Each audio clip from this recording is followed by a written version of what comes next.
Welcome, friends, to a story deeply woven into my lineage, a story told through whispers at family gatherings, and tales passed down from our elders.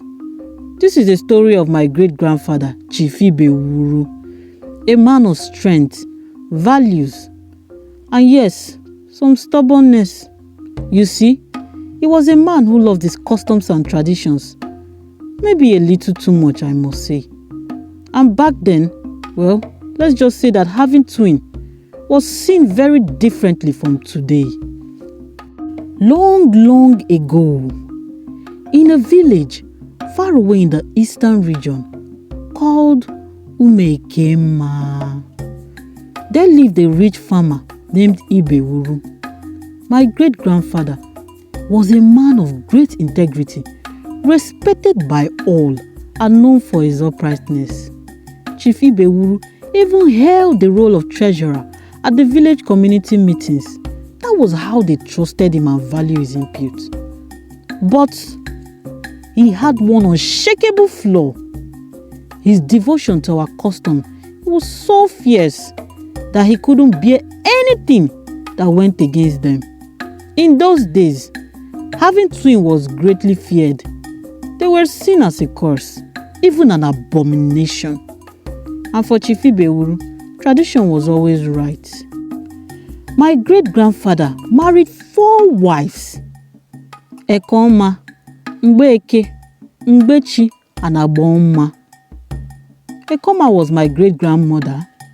My lineage started from her. But let's go back to the story. Each one bore him sons and daughters. But one fateful night, his second wife, Mbeke, bore him twins. Oh, things took a dark turn. Chief Ibewuru took the babies into the dreaded evil forest, placing them on a barrel with soldier ants filled inside and everywhere. To him, this was saving his family, even his community, from calamity. But to Mbeke, his wife, it was pure heartbreak. That was only the beginning of the darkness. More were sacrificed. Back home, Mbeke's sorrow shook the house. Her cries pierced the walls as she pleaded, asking her husband, "Where have you taken my babies?" Oh, she cried. Her voice echoed with deep pain and desperation. But there was no answer that could comfort her grief. For Chief Ibewuru, it was over. But for Mbeke, it was only the beginning of a wound that will never heal.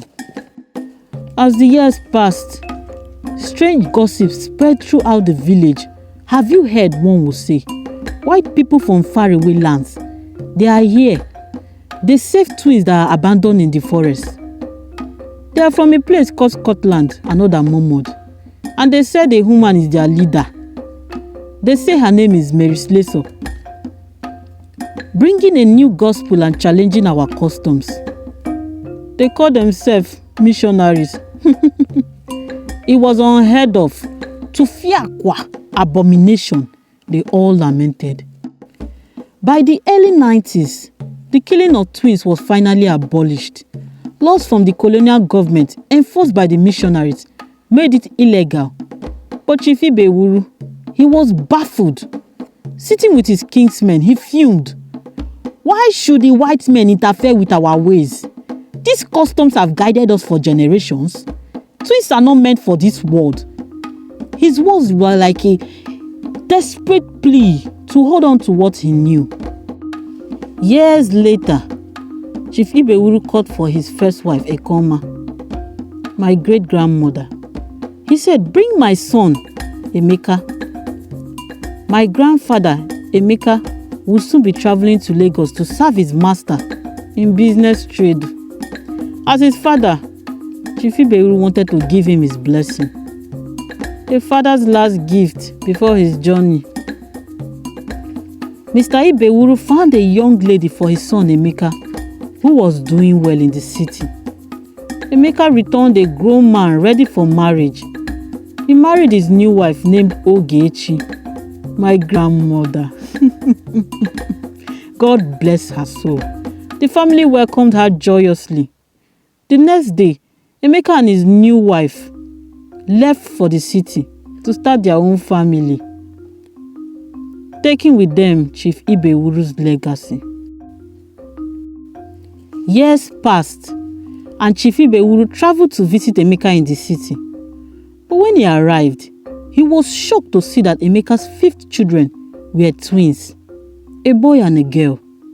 Furious, he refused to acknowledge them, demanding they be kept away from him.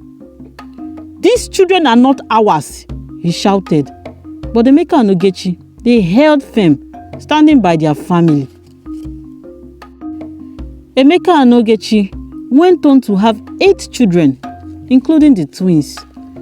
They were the first twins to survive in the Ibewuru family, a blessing they cherished. And as time went on, their second son, Chuma, my own father, got married, had 2 sets of twins. The whispers began in the village. They said the souls of the twins lost in the past were returning back to our family line. And here I am, Chichi, one of those set of twins. Actually, the second set. I often wonder what could have become of me if I were born in those days.